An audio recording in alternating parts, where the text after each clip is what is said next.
Hello and welcome to Complexity Weekend. This is the March 2021 Complexity Weekend Heartbeat.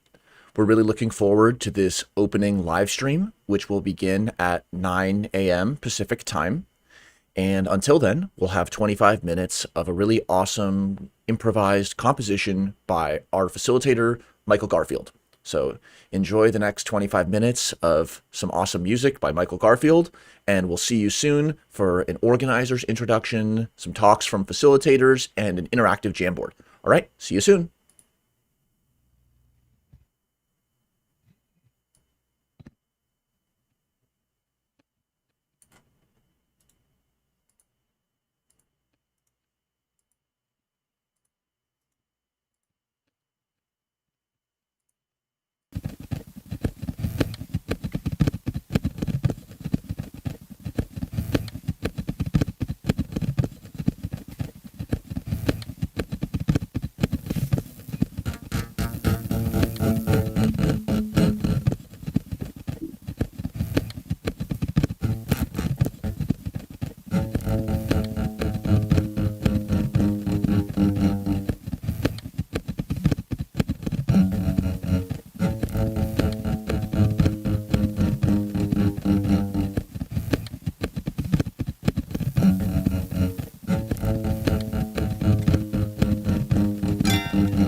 Hello, everyone. Thanks for joining the March 2021 Complexity Weekend Heartbeat. I'm going to remove Michael Garfield from the stage, but thank you, Michael, for all of your contributions as a facilitator, and I love hearing that song as we begin the Heartbeat. So I'm really looking forward to having a bunch of people on the live chat who are going to be participating and giving thoughts, as well as seeing what you all write on the Jamboard. So let's get the live stream set up, and here we go. Welcome everyone to the opening of the March 2021 Heartbeat. In this organizer's introduction, we're going to talk a little bit about Complexity Weekend, just as far as who we are and some registration statistics, and then we'll talk a little bit about the purpose, values, and guidelines, then a little bit about today's and this weekend's event. We'll then hear from some of our facilitators and interact on the Jamboard. So we can get right into it. Whether this is your first time or not your first time, welcome to Complexity Weekend, and we're just really appreciative and happy that you're a participant in our community. Complex systems are about many things, and hopefully we'll talk about Complexity Weekend as a complex system as we walk through it, whether it's your first time or not. Initial conditions and the history and the development are really important for complex systems. So here is a little bit of a history of Complexity Weekend. Our first Complexity Weekend was in May 2019, in person in downtown San Francisco. While we were planning for what would have been our second in-person weekend in May 2020, we had some changes to biosecurity. And so for 2020, we ended up having an online weekend experience, not once, but twice. This was really awesome. We got a ton of great feedback. Many teams formed, lots of participants got involved. And also, very importantly, it helped us understand the importance of community of practice and having a global and diverse community that then will be able to host local events in the future. But for now, we can make the best of our situation and connect globally. And upcoming on the horizon is that May 2021 Complexity Weekend cohort. So if you're not already part of that Complexity Weekend cohort, I'm just not sure where my little video icon should go, then go to Complexity Weekend and feel free to register if you haven't. The 2-month pre-weekend experience for the cohort has already begun, but we'll be adding people, so it's all good to join in now at this point. And the goal of the pre-weekend experience for the cohort is really to get people synchronized on 3 key things, and that's the tooling, the ideas, and the community. So the heartbeat is like a little bit of a taste of all of them, because the tooling for the weekend uses Gather as well as Keybase. But for the heartbeat, we don't really use Keybase, we just use Gather. So it's a little taste of the tooling. It's of course a taste of the community and the ideas and the people when we have participants joining for their first time or people who are just coming back to hang out with their friends from many years. Another representation of Complexity Weekend is thinking about the total community as a role-based ecosystem, of course embedded within larger ecosystems. The biggest circle, and the circle that includes everyone, is participant. We're all participants here. And then we have event and role-specific roles that we play. So for example, I'm one of the March 2021 Heartbeat co-organizers, but maybe you'll be a co-organizer in the future. Here at the monthly Heartbeat, we have just people coming from inside as well as from the outside to their first time to the community. And that's one big entry point for a Complexity Weekend. Another big entry point are these biannual weekend cohorts. So twice per year when we have Complexity Weekend, we have a cohort of people who really have a shared experience and get to know each other in the weeks and in the months leading up to the weekend. Then they work together, they form teams, and they stay connected after the weekend as well. And that energy is also returned to the broader collective, to the broader circles of participation. Teams are always forming inside, outside, and on the interface of Complexity Weekend. And then on the top of this circle here, we see some of the event-specific roles, such as event organizer, event facilitator, which we'll get introduced to soon, and associates and supporters. This is, again, the sort of spatial role-based representation of Complexity Weekend, and now we can think about even a temporal representation. Here on the y-axis, this green line is kind of like community energy. And so the community energy is oscillatory, just like breathing or like a heartbeat. It does cycle for the collective and for individuals in it. But you'll notice that there are big peaks for the weekends themselves. Our last weekend online was October 2020, and the upcoming one is May 2021. And then there's these smaller peaks that represent the heartbeat, which are opportunities for the community as well as for new people to be welcomed in and just sort of, again, get a taste of Complexity Weekend, the tooling, the community, and the ideas. And then the backdrop is hopefully you and your team or it could be you in your relationships or your mentoring or your personal development, because whatever it is that the community is doing, there's also a scaffold that's being set for you to hopefully discover colleagues and friends and just continue your complexity journey while you're outside of our events. So that's sort of a little bit about Complexity Weekend at the organizational level. Let's go a little bit more into detail into our participants, and that's us. Here, it's a pretty exciting day for us because we're able to show a little bit of the registration data for the ongoing May 2021 cohort. So we already have over 120 participants who have onboarded into our cohort, which means that they're in the Keybase and they're able to access a calendar of synchronous times that they'll be meeting up with other participants. And just two aspects of our participants are represented here. The first is just the geographical variation, and we have over 40 countries represented from the over 120 participants.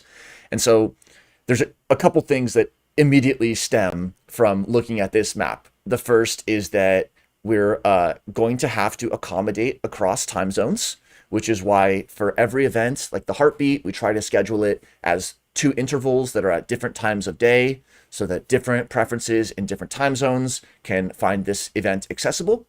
But it's just going to allow such an amazing opportunity to work with the new opportunities, new challenges that we have related to scheduling and coordinating across time zone, but also to make some amazing connections in teams. So we're coming from so many different physical places and we're able to connect on the internet. Another dimension of variation that we can connect across is our familiarity with complexity. Now, there's not a single scale, there's not a complexity thermometer. This is just a self-assessment, and people have different understandings of complexity. So it's not a measurement of the most physical level. It's sort of an emotional measurement. But it was striking that we have on a 1 to 10 scale of less familiar to very familiar with complexity, we have a couple in our cohort who are totally self-assessed beginners. So that's totally awesome and okay. And then we have several self-assessed, very familiar experts. It's great. We love the experience, but it's almost like an upside down bathtub or like a trapezoid because we're all kind of in the middle of our complexity journey. So whether you've read an article or a book, or you've written an article or you've written a book on complexity, most of us are just trying to learn by doing and hang out together and have fun. Which brings us to one of our big central values in Complexity Weekends, which is that diverse perspectives are key. And here we just made a few word clouds from some of the questions that we asked people. And at the top level, we asked people what describes their sector or their background. And they're coming from so many different disciplines and many overlapping. And then the long tail has also so many fascinating different areas that could connect and make teams and projects. And people are also looking to get many different things out of the Complexity Weekend community of practice, ranging from connections with people to new ways of thinking and doing. That's why we, every single organizer's introduction, try to return to what brings us all together. And usually I'd be here with some other co-organizers and we could be able to discuss some of these points, but I'll actually leave it to the live chat. And so if people want to post in the live chat or even comment on our Living Our Values document, they can sort of expand on this and really co-design these values, because it's not just that any single person has written these. These have the light touch of many, many people. And what brings us all together is our shared purpose and interest in complexity science, which means learning complexity science as well as applying complexity science and communicating and educating. We desire to have impact on co-created teams and to improve our community of practice through feedback, participation, and peer mentorship. These principles of respect and of viable systems percolate throughout the levels of our organization and our community. And we share core values and a desire to develop a community around these core values, and as well as our shared purposes. Well, what are our collective purpose? And again, it's a living and a collaborative document, and vision that we're working on. But our collective purpose at this moment can be distilled into a few bullet points. We learn complexity science by doing. We learn by doing. We serve through deep time. We think across spatial and temporal timescales. And also we include to innovate. Diversity is key. And there's so much more that could be said on all these purposes. But again, I'll leave it to the live chat and to the community that we all create actually to enact and to realize our collective purpose, and then to feed back into these formal documents so that maybe those who are just learning can see it semantically at first and then realize it later, or whichever order. Here are some of our core values. Complexity Weekend is itself a complex system. Education is active. We learn complexity science by doing. Teamwork makes the dream work. Participation means accessibility and inclusion for all. Respect is key, and we support our community participants to step up and be brave, whatever that looks like to them. Some participation guidelines that we found increase people's experience, just the quality of their interactions with Complexity Weekend. We encourage participants to adopt a complexity thinking mindset. Again, that's going to mean many, many things to different people, and the mindset will itself develop as one's understanding of complexity changes. But we're always able to say, whatever it is the complexity mindset is, that's what we want to be adopting and crafting. Communication is key, which means relational communication, one-to-one, and also team and group communication. And because we're online, so related to communication is key is embrace technology, but know its limits. Use good audio and visual etiquette. So when we're interacting in Gather, maybe somebody's in a different continent. So maybe it's half a second or 1 second of lag.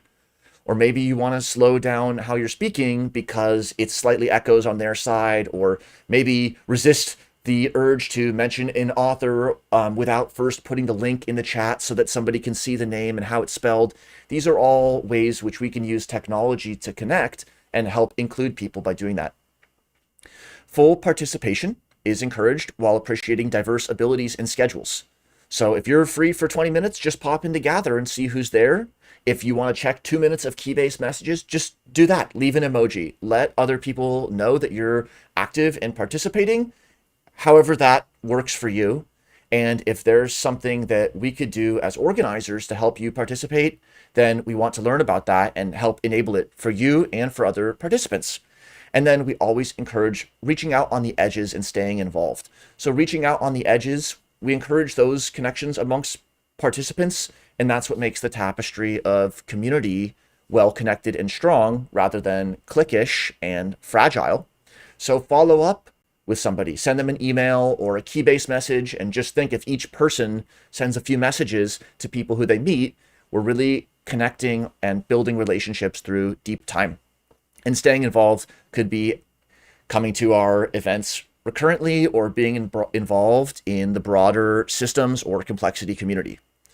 So in about the next 5 minutes, we're going to cover just the details of the weekend Heartbeat itself, just today and tomorrow. And then we're going to be hearing a little bit from RJ Corday, who's one of our facilitators. So this March 2021 Heartbeat was organized by myself and by Sean Applegate Swanson, a longtime co-organizer. And it was really fun to organize. We also would like to sort of pin that call for anybody who wants to co-organize a future monthly Heartbeat event. We've had many participants step up into the co-organizer role, which is not a kind of person. It's not a way of organizing. It's actually just wanting to help. And then we work with you on a team over the month leading up to the Heartbeat, because the Heartbeat is the last weekend of the month. And over that month, we have a weekly meeting, we do some asynchronous work, and you give some of your insights and some of your special perspective to the community. So anybody who's interested in co-organizing the April Heartbeat, which is going to be starting organizing in the first week of April, or a future Heartbeat in 2021 or beyond, you can always just get in touch with us. Another role that's event specific is facilitator. And we have 6 awesome facilitators who will be doing a variety of sessions and live stream appearances over this heartbeat. And you can go to complexityweekend.com to see our facilitators for the weekend. And many of them are actually facilitators or participants or both for this upcoming May cohort. But for the March 2021 heartbeat, we have Alexandra, Richard, Victoria, Ariadna, Diamantis, and Steven, who are going to be just contributing truly a global and a transdisciplinary experiences that they've all had to our community. It's really special, and we could spend 20 minutes talking about what each of these facilitators are going to be bringing to the table. So I would just encourage you to attend the gather sessions if you can. And if it doesn't work for you this time, or you're watching this after the weekend, you can still get in touch with these people, and hopefully they'll be around to do more sessions and to interact with our community more. Let's just do a few little technical details before RJ joins in about 3 minutes. The first is that we'll be using Gather as our spatial chat platform. So we have some help videos on how to use Gather and a few different features that you might expect or not. But for now, we'll just say that on the bottom bar is the availability of a emoji and a screen sharing and a mini map. You use the arrow keys to walk around. You click the microphone or the camera to mute or turn off your video. And there's more settings in the gear. You can also look at some other tabs, but just play around, have fun. We offer co-working spaces in Gather for those who are interested in potentially having a bunch of people pass through and just see what they're working on. And that sort of working with the garage door open is something that we love to facilitate in Gather. And it's an example of a unique affordance in Gather. Our atrium space looks roughly like this. And you can use Control plus and minus or your mouse wheel to sort of zoom in or out or click the mini map. But when you arrive, you're going to show up at the spawn point, and the live session room is right beneath there, going through the red arrows and the bar, the cave. There's so many fun things to explore. So we'll let you add it. And also through the contributions of Steven, one of the facilitators this month, and so many others, we've really made this space something that's living. And so that's what we're excited to do, incrementing between the heartbeats in the atrium space, but then also making cohort specific spaces for cohorts. And the last technical point before we bring on facilitator RJ is just that the link to the program for today and tomorrow is in your calendar event that you were added to. It's also in your onboarding email, and I'm sure we can also share it in the live chat, or if someone is missing it, they can just email us or get in touch. On today, Saturday, March 27th, 2021, from 9 a.m. Pacific to a little bit after 10, we'll be in this live stream. And then that's like the tip of the iceberg. The rest of the event, all of the rest of today and all of tomorrow is going to be in Gather, not live stream, not recorded. It's just going to be about connecting and having interactive sessions with participants and facilitators. So check out the link to the program for the most recent information for each of these sessions, and we'll just update it as things change, and you'll find all the links that you need. We really just try to make a single source of truth where you can bookmark one link for one event and just go there to find everything you need to know. And for the heartbeat, it's just this single page, but then for the weekend, we have a few different tabs that help us facilitate and coordinate. RJ is going to join on in just a minute, and I'll just leave you with the bar gather space and the cave gather space and greetings RJ, and just invite you to play in Gather and enjoy your time there. So thanks for watching this first part, the organizers opening of the live stream, and I will slightly change the OBS and welcome on my colleague RJ. Greetings RJ. Hey, thanks for having me on. Well, I'm looking forward to this convo. Where would you like to start, or how goes it today? Today was actually nice. After 3 months of being on an emergent collaborative team, part of which was stemmed from discussions at the last weekend. Finally have a publication forthcoming through the Atlantic Council. So a good day. Today's a good Saturday. Um, Yeah. so what would you like to bring to the live stream or to the community today? Yeah, sure. So I figured maybe it'd be a good idea today to just like, because I don't have a presentation or anything, I figured maybe it'd be better to just talk about some practical aspects of working on remote emergent teams that are dealing with complex topics. Sounds Right. good. So, okay. So, to the people who don't know me, so as both a deployment strategist at CogSec and as a non-resident fellow at the Atlantic Council, I facilitate interdisciplinary teams producing research on topics like gray zone warfare, education and knowledge management technology, intelligence analysis, and on complexity. And like I said, it's like maybe today I won't talk about complexity specifically, but about some of the practical aspects of working on remote emergent teams, which Dan, you are familiar with because you are on many of these teams.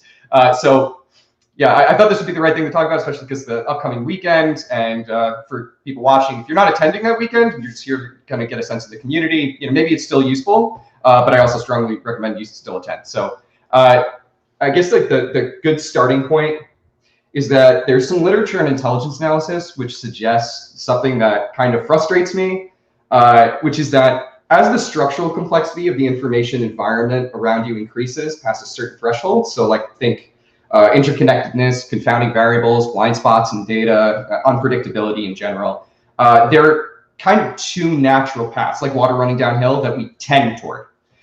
So we either get withdrawal from the environment and effective elimination, which is usually not fast. We kind of slowly back away. So if you want to get a very real sense of this, I feel like talking to people who say like they don't watch the news anymore to kind of get a more visceral explanation. But anyone that's been on a lot of committees or working groups or teams in general knows this super well. Even if they don't want to think about it too much, this kind of slow backing away of I'm not sure what's going on, I'm not sure what it is we're doing.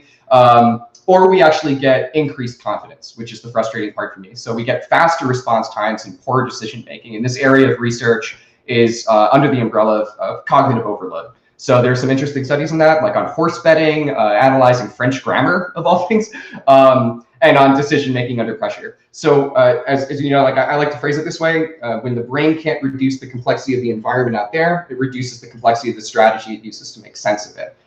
So we start to filter out important information. We compress on things like narrative identity, which for the social scientists listening, it's like the concept of homophily, like our tendency to listen to and trust people who think and act like us. And then we could also maintain continuous partial attention, never really integrate things or move toward action, or we sort of LARP. So like live action role play our way through the environment, like relying on social scripts. So these are problems for teams because none of this is good if you want to actually try to move toward productive work. And this is especially a huge set of challenges for teams that are emergent because we can't rely on mutual norms. They're not established yet. This is probably our first time working together. And we also can't rely on the stick, right? Like emergent teams rarely have a parent organization making performance demands with paycheck as leverage. Complexity Weekend isn't going to kick you out if you if you fail to produce work. You usually don't have the grant yet. You don't have funding yet, so there's no contractual reliability or relationship within the team. And I don't know if Scott David is watching, but I'm sure he's going to start posting in the live chat after talking about contractual reliability. He's a facilitator. He's great. So, and then further, it's especially a problem for teams which are interdisciplinary and addressing complexity, because on one side, you have the complexity of the problem, interconnectedness, confounding variables, and predictability. But on another, you have this source literature addressing it, which is also coming from a variety of domains, just learning curves for application and figuring out goodness of fit. Like I find this all the time. It's like, I don't know anything about statistical mechanics, but it's going to be tremendously important in so many different places. And then again, further, you have the structural complexity of the team itself. So capabilities, knowledge, interests, boundaries, all this, especially as you increase beyond a dyad to 4 or more people. So after spending the last 2 years or so being continuously involved in 1 or more emergent teams and seeing them form, norm, perform, and stay together over time, as well as seeing them not norm and perform and seeing many disintegrate, there are blood and bones on the path. Like it's sort of perilous. So being on emergent teams, though, obviously can be a hugely rewarding experience. And some of the teams I've been on that formed a Complexity Weekend, one that I was on with you, completely changed my life, career trajectory, given me tons of opportunities because of this interconnectedness between the individuals, the relationships they have with different organizations. But I think like key piece of advice is do not rely on luck or enthusiasm. There's a saying in the user experience and design communities, like don't rely on creativity. Even though short amount of time, I figured there's a few things we can go through that make sure your team is always on the move moving toward producing meaningful work. So first, and this I know you know that I never shut up about, is goal setting. Getting super clear about your mission. What is it your team is actually trying to accomplish? Mission should be clear and really easy to communicate, both within the team and to outsiders. And it should be measurable, or if it's a sort of binary, if you succeeded, there should be no question. It should be really obvious that the mission was completed. And this is honestly the biggest thing. If you have a clear mission, you've won half the battle. So many teams and organizations in general run into this problem of all scales, shifting goalposts, mission creep. So then second is scoping the work. So getting super clear about the approach to that mission. Who's doing what, what's expected of team members, milestones. I used to think this was work about work or bureaucratic. And then looking back at the time that I felt that versus the time that I accepted it as something you need to do, the amount of work produced is just incomparable. It's just not work about work. It is like the work that's necessary for work to continue. Every high reliability organization in the world does this for a reason. Always scoping the work, always setting out clear mission. Then flexibility. So changing your mission, your approach. Like, these actually can be good things.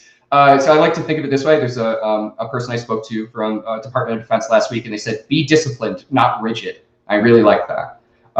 It's just a matter of documenting your changes. If you're going to change, that's good, but make sure you change it so that you're not only accountable to the new mission and the new approach and work, but also so that you're accountable to the change. Then facilitation, our meme, get someone to facilitate the team, not manage it. It's super important because you're an emergent team. Nobody's technically in charge. Nobody's the principal owner of the work, but that doesn't mean it can just be leaderless. You do need somebody to manage the work in the sense of like managing the resources, not managing the people, and facilitating people toward meaningful action. There are a couple tools that can be used to do this, one of which we created. So I always highly recommend the Facilitator's Catechism. I can't share the link right now, but if you were to, people listening, if you were to search Google for Facilitator's Catechism Playbook, you'll find our recent short book on using simple to implement project documentation. And there are others, but I think those are important items to keep in mind. And then I guess like a few other things that are more tips and things to keep in mind, not necessarily process that you do, that I felt like would be helpful to note. So one is that high performance teams have a good ratio between inquiry and advocacy, which is to say that teams which disagree on everything rarely perform, but teams that agree on everything immediately also rarely perform, which I thought was interesting. The higher the impact of individual inputs on final group decisions, the higher the related performance of the team. I'm not sure. I would love to talk to you about that afterward, like why that is, because there's some reasons that come to mind, but I'm not sure about it. But then the higher the degree of, and I thought this was super important, especially for Complexity Weekend, is the higher the degree of input of resources on subject matter from individual knowledge at the start of the project, the higher the quality of group performance later on. So many people wait to push information from their fields or conflict avoidance. So it's apparently, and this is from a meta-analysis I can link later, but apparently the earlier the better. So don't be afraid of like throwing too many resources. Not everybody's not going to read all of it, but putting it out there. You don't have low expectations. Some people will go through and read all the material you put out. So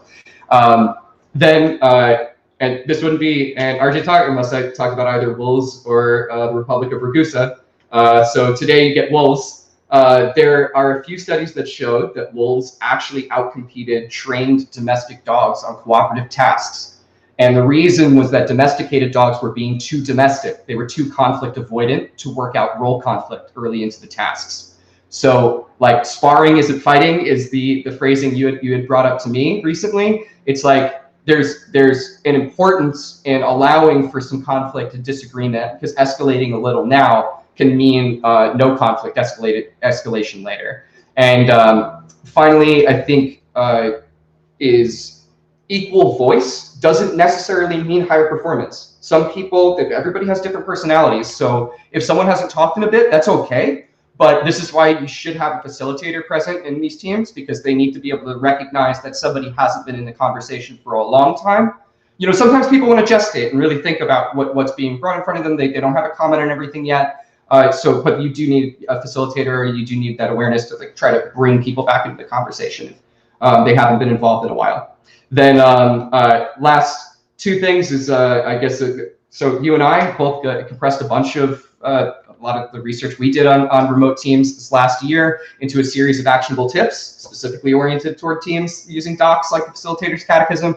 I can't link, but for people listening, if you were to search for collaborative writing for catechism-based teams, you'd find our C3PO publication on Zenodo, which takes all that and it's clear tips and actionables. I tried my best to get the important stuff in like 5 to 10 minutes, but at my interactive session at the next Complexity weekend, I'm going to do a session called Effect-Based Operations in Complex Systems. So I'll go much deeper into a lot of this stuff, and specifically on how teams share information and choose approaches and missions.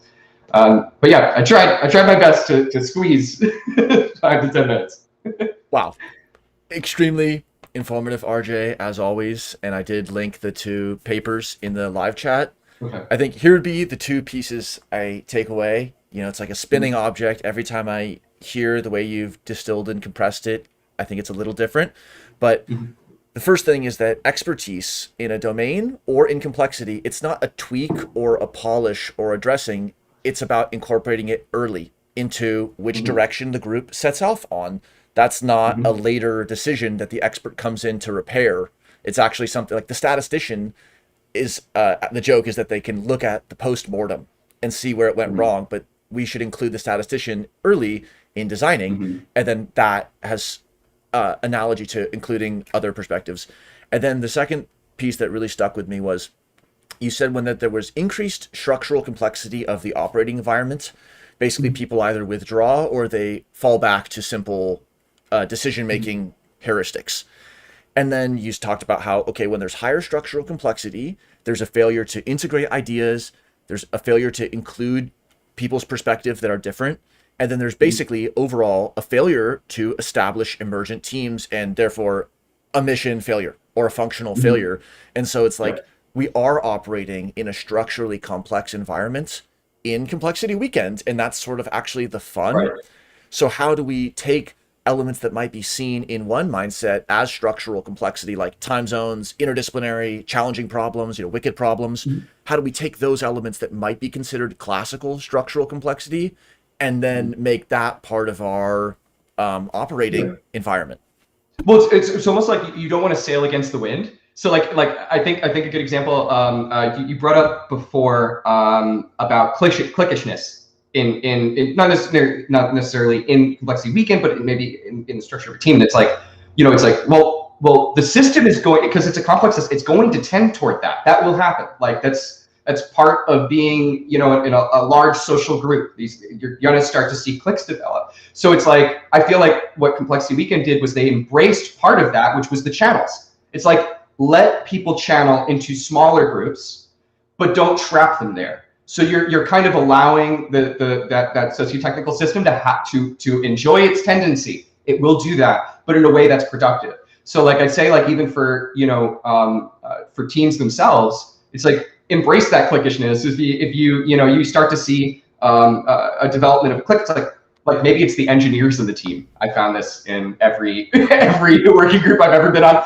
The engineers start to because they have a center of gravity, which is plausibility and implementation, which is great. That's important.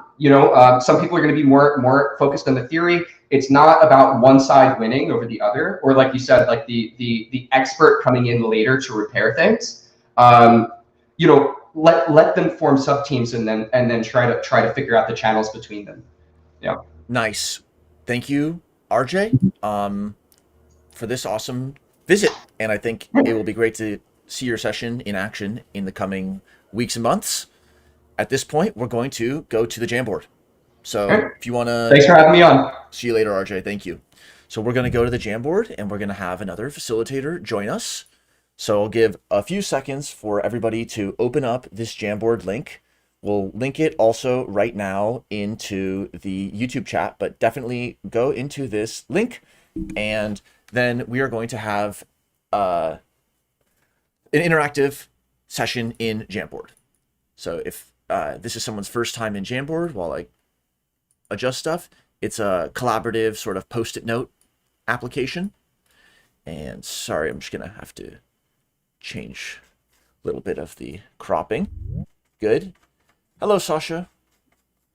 Hi. Do you want to say hello and introduce yourself while I'm getting the Jamboard ready and people are opening it? Yeah, sounds good. Yeah, so my name is Sasha, or also I go by Alexandra, and I will be a facilitator for this weekend, Heartbeat, as well as Complexity Weekend in May.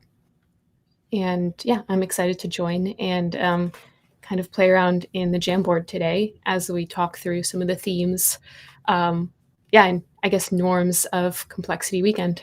Nice. Well, thanks for joining. So on the Jamboard, let's go to the second slide, which is, and you click on the top with whether it will say 2 of however many and just use the right arrow or the left arrow.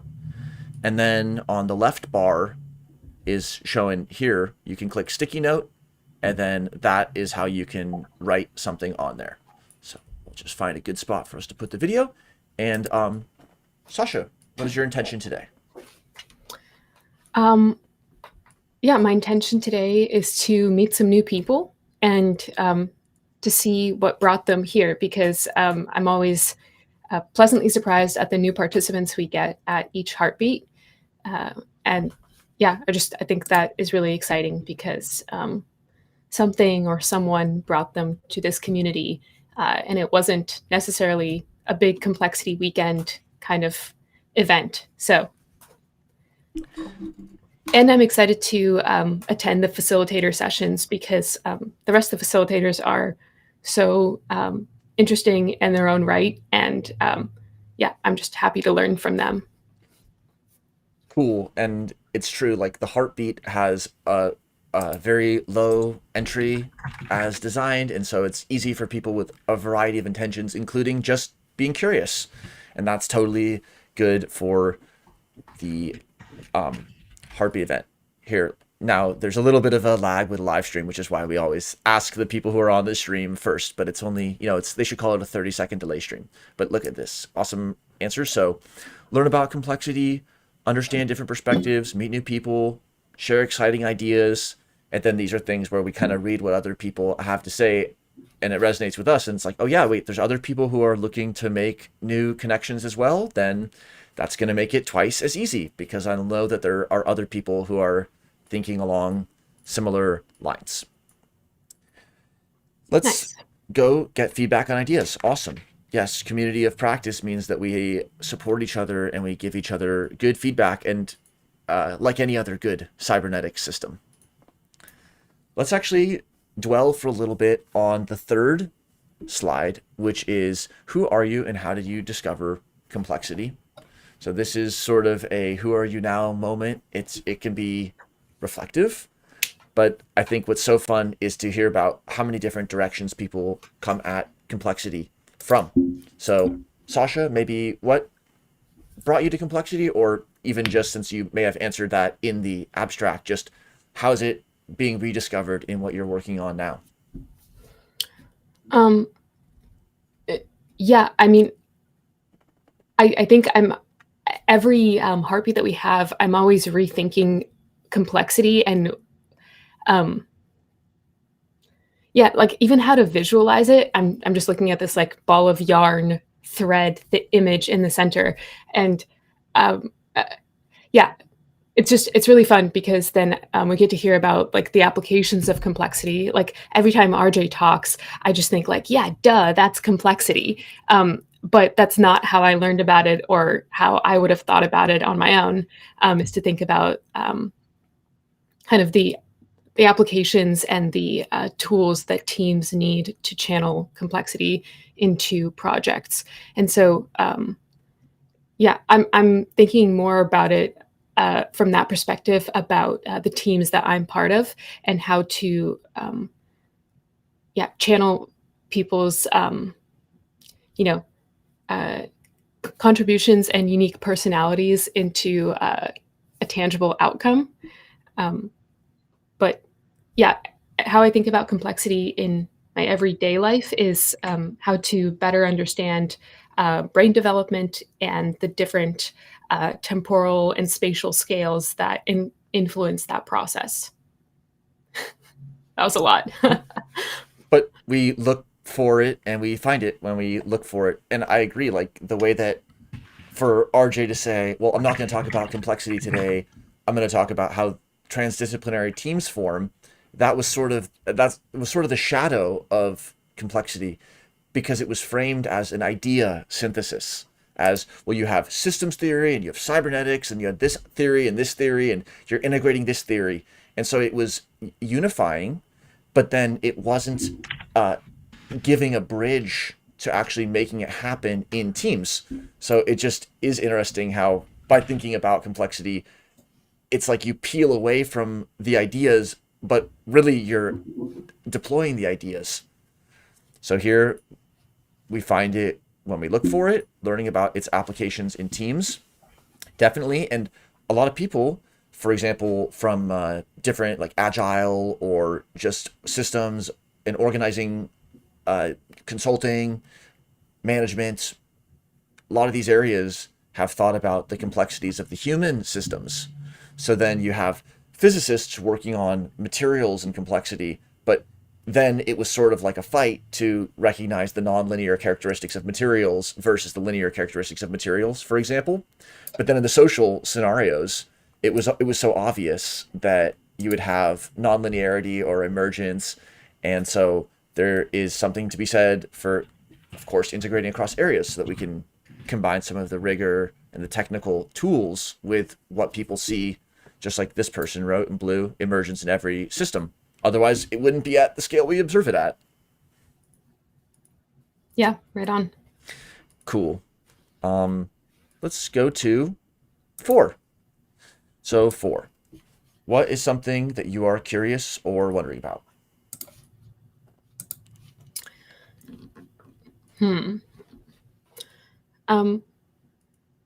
Yeah, today I'm curious about uh, learning what the other participants think about complexity and I guess, yeah, finding out how they work best in teams and what kind of tools people bring from other uh, systems and backgrounds and trainings to better work in teams. Because I think that, yeah, like you just said, like Agile and Scrum and these other more like business oriented methods of teamwork are really quite removed from my experience in education and academics. And so getting to know the other tools and even names that people have for improving teamwork, I think is always exciting. Good point. I agree. There's a totally different school of thought and of practice for managing teams, often working on the same topic.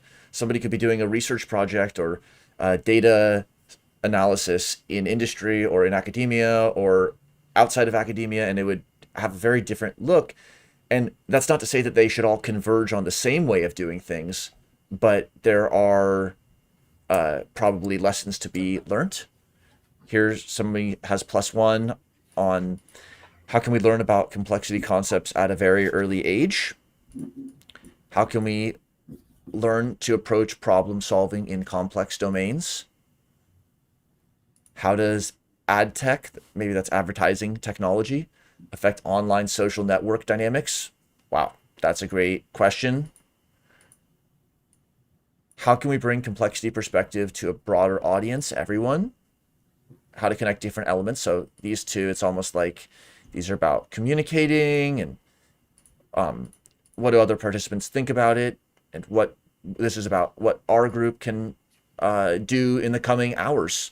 And then we have this is nice cluster of just differences in expectations around complexity.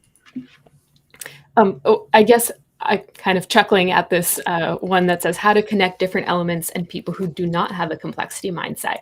And, perhaps this is being kind of generous, but maybe everyone does have the mindset. And I think you have to be explicitly anti-complexity or whatever is the opposite to kind of reject it. So I would love to know what the opposite of complexity looks like in this case or in this application, just as a proof of concept. And this, I made this one big because I love this question. Where might I work to make my interesting complexity help make the world better? That's a perpetual question. I think that could be somebody, again, who has read one article or listened to one video and they think, wait, how could I make the world better just by being curious about complexity? And I hope this is also a question that complexity experts could ask themselves, because it's this fractal of what it means just to be interested and to learn by doing with complexity. So this is a great question. And I think what's cool is that's what, in a way, we all want to know. That's what the guidelines and the values are about. This is something that's really nicely phrased as a question. Let's go to 5, which is, what is a cool complexity concept and how would you like to teach it? So we kind of have two sides here. One side is, what's an idea that you're excited about to share or to help other people make the connections on? And then what's something that we're still really curious about? So would you like to go on one side or the other, Sasha, or I can do it? Yeah. So a cool complexity concept, I think, one metaphor or concept that I really like is fractals, and seeing repeating patterns at different scales. And so I think a beautiful demonstration of it is, of course, art. And I could see a lot of that behind you, Daniel. So I think that's a nice visualization of a complexity concept, but then leads to things like building stronger teams that has fractal relationship patterns repeating at multiple scales, like how people communicate within a team and how teams communicate to each other. There's these magnifying effects of things that are don't work well on a smaller scale might look even worse on a bigger scale. Makes sense. Cool. So let's look. We have some things that are technical skills or things that you mentioned and things that you'll do in your session, like art. And then things that are almost where we want to share what we're excited about, but what we're excited about is actually what we're curious to learn and learn by doing. Like, how do we make teams that are effective at dealing with complexity?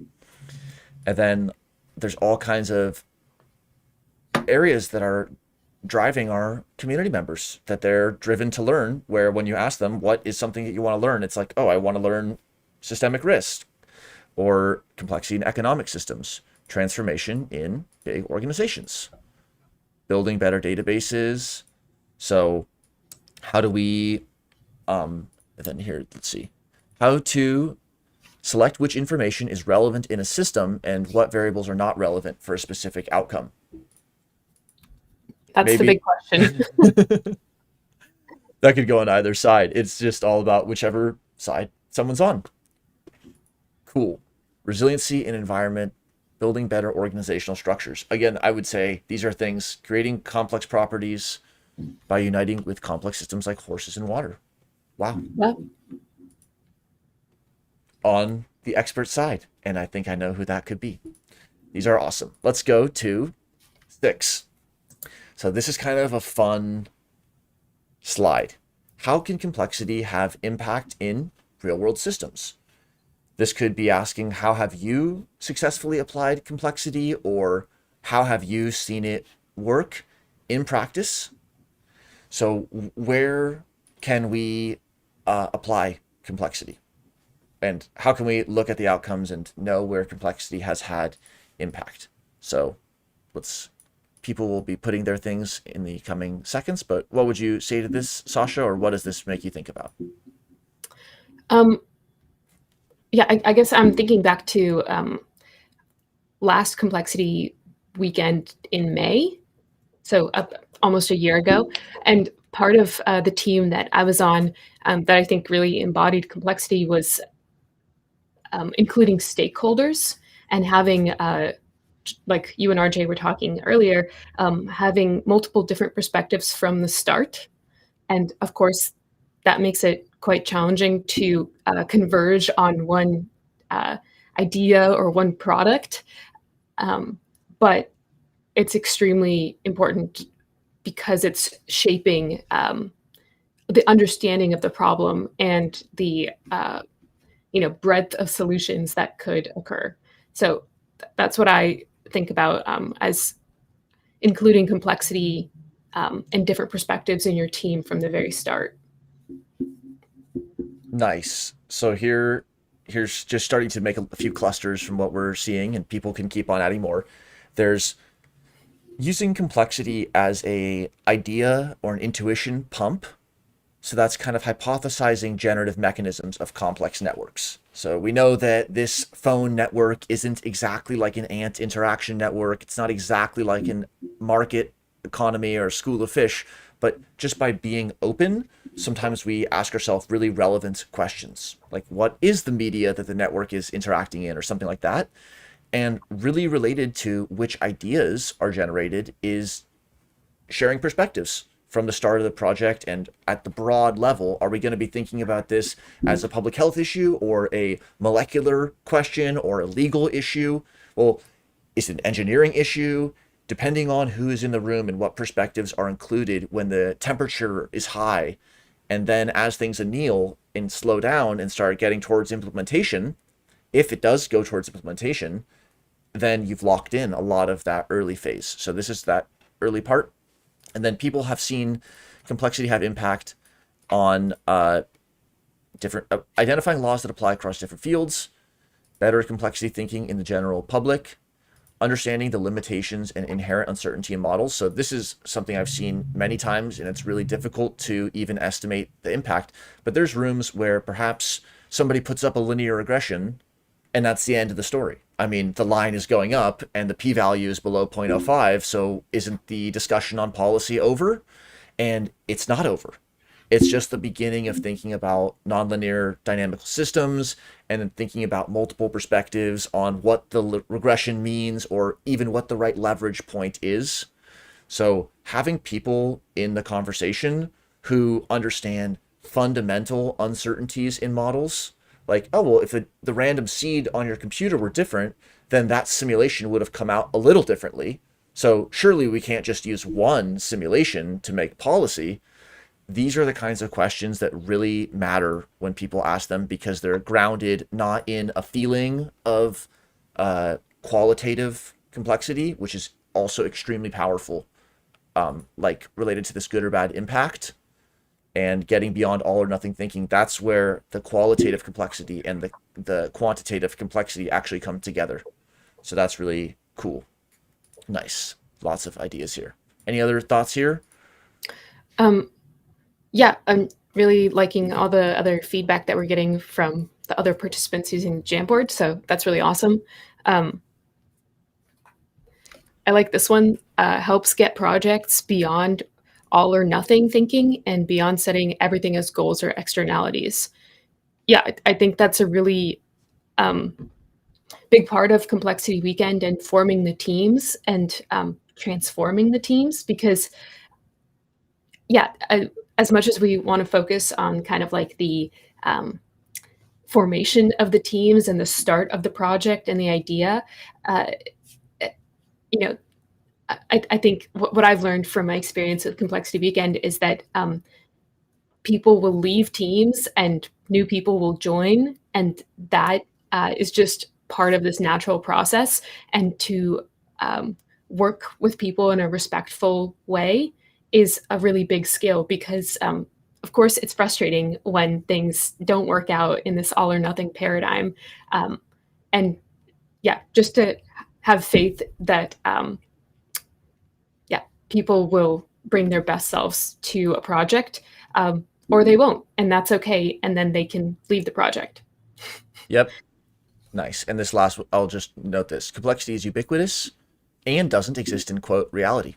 It is an analytical framing that permits us to move forward. So that's a very action-oriented, pragmatic perspective on complexity as an approach. So I resonate a lot with this because it's not about which systems are complex or not, or it's about a North Star that we can all pursue. Let's go to 7. So we have about 10 minutes left on this live stream. So just in 7, maybe we can think for a few minutes about how the heartbeat, kind of this entry point, right? We're all in the atrium and gather. What are the kinds of participant behaviors and norms that can help us make Complexity Weekend an amazing space? So there's things that we want to see and things that we want to avoid, and people can just put up whichever side of the Jamboard slide, and it could be their first time here, but they're actually bringing, of course, so much experience that they have. So what are things that you've seen work in other spaces or not work in other spaces? I'll type one, Sasha, whatever you say.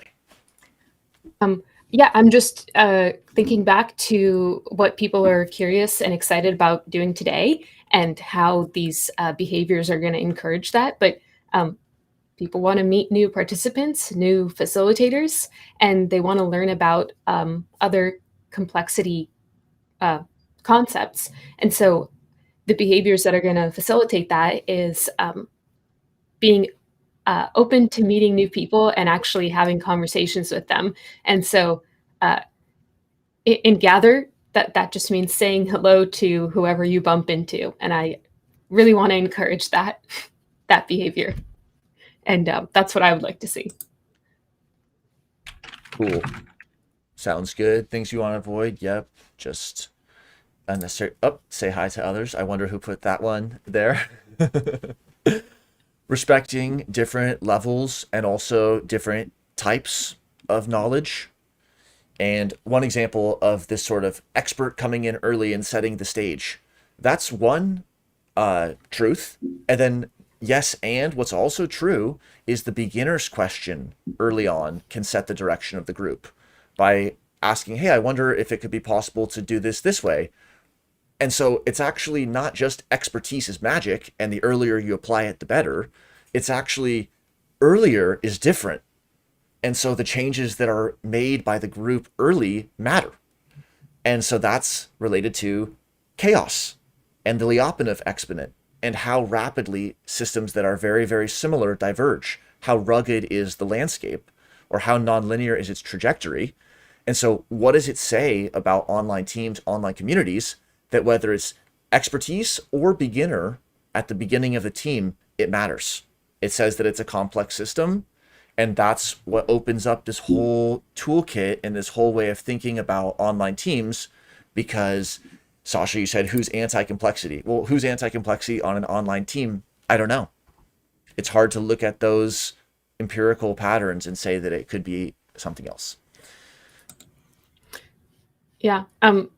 Seeing some interesting things here. I've never seen the word conclusionism. What does that mean to you? I assume it means like jumping to conclusions. Please correct me if I'm wrong. Yep. It could be, or just even taking it even beyond jumping to conclusions. Just, we're writing this infinite game, so we're going to have little pauses and times to integrate, but there's no conclusion on complexity. There's discussion, and there's more data, and there's future directions, but there's not exactly a conclusive end. And now the paper is over, the complexity book is over. Every complexity book kind of ends by looking out to where things could be going. So this is nice. Talking across each other, not listening, understanding. And here we're online. So let's just think about the technical, the intercultural, just lag, differences in background, differences in people's computer setups. So let's just take an extra breath and give people the benefit of the doubt, and then also help everyone speak and be heard. So that's really cool. All right. We have about, 5 or 8 minutes left. Let's, okay. I think we can go to slide 8, and we'll look at just slide 8 for, I guess, most of the rest of the time, and 9. So community support on slide 8. So here it's sort of two sides. It's almost building on that. What can you teach or share? And then what are you looking to learn, or what are you curious about? Here are people can put their Keybase username or just put their first name, come find me and gather. If there's something that publicly they would want to be known that they can provide or that they're looking for. And also that's 8 where we'll hang out. But the only other one that we can look for post-its is on 9, which is about team specifically. So we'll hang out on 8 since this is sort of a more general case. But if someone's looking for a team or can offer an internship or something like that, that's where we can put it here for today. And we really structure and support that team formation process with a focus in the cohort and in the weekend. And that's why we have a cohort-based experience. But then the heartbeat, again, is like where people can get a taste of that introduction to it, and also an entry point that's 100% the same into the community of practice. But this is a little bit like a different doorway, and it allows us to have smaller events and iterate. So what would be something that you, Sasha, or just what kind of stuff would be cool to see? Yeah, well, actually, I was going to ask you a version of this question. What is, having been on many online teams, what is a good way to phrase or ask for the kind of help that you're looking for? So, yeah, how to approach people about certain asks, or especially in our online community where things are always iterating. Is it better to lead with the technical question, or the general, I want to learn more about ecology? How should people phrase the ask? Nice question. And I guess it's going to be situational, but we can still talk about some principles, just like complexity. I would say it's helpful if somebody doesn't know a certain feature, then they can ask and just raise the flag. Just raise the yellow flag. It doesn't need to be a failure sign to say, I'm curious about math, or I feel like I should want to learn more, but I don't even know. So we can always just zoom in on our uncertainty, and then with that as our sort of flag, we can raise that, and a facilitator or a peer facilitator or mentor will come and support you wherever you are. So that's something that's kind of an art and a science with identifying where you're uncertain, and maybe also providing specific details if it's known about, for example, is it an unpaid internship or is it a paid contract? There might be somebody who is just not going to stop for one or the other. And so if you are doing something that's a little bit more structured, like we're 5 people in a company and we're looking for one person who can do this because in the next 2 months we're going to be doing that, then that can give a lot more structure than I'm curious about this as sort of an ambiguous lure. So cool. Diamontis helping out with coding and modeling, and Diamontis' session will be coming up just in a few minutes. Scott David is looking for participants in complexity-based forensic project. So interesting things here. People can keep on adding. I guess one thing I wanted to add, yeah, asking like for mentorship or really broad things like that, or learning about a certain topic, that yeah, it can be too much or too little to ask of someone. And so to be specific about the time scale on which you would want that to happen, because having a bit more organization from the asker, uh, from the person reaching out, I think can be quite helpful, like you said, because then people will stop or not stop at that ask. And so figuring out if it's going to be like a one-time meeting or something that's going to be more long-term, like you want to meet once a week to talk about this subject. While that might feel like a bigger ask, it can actually be better because it's more concrete. Yep, makes sense. So these post-it notes on the Jamboard are going to be accessible to people who are invited to our Heartbeat and in our community. So this is partially how we also help include those who are finding that this live stream is not at a convenient moment. They can look at other people's post-its and they can add their own. So I would really encourage people, whenever they're listening to this, to return back to the community support and just check in, because it's awesome when you can help a complexity seeker and a community member.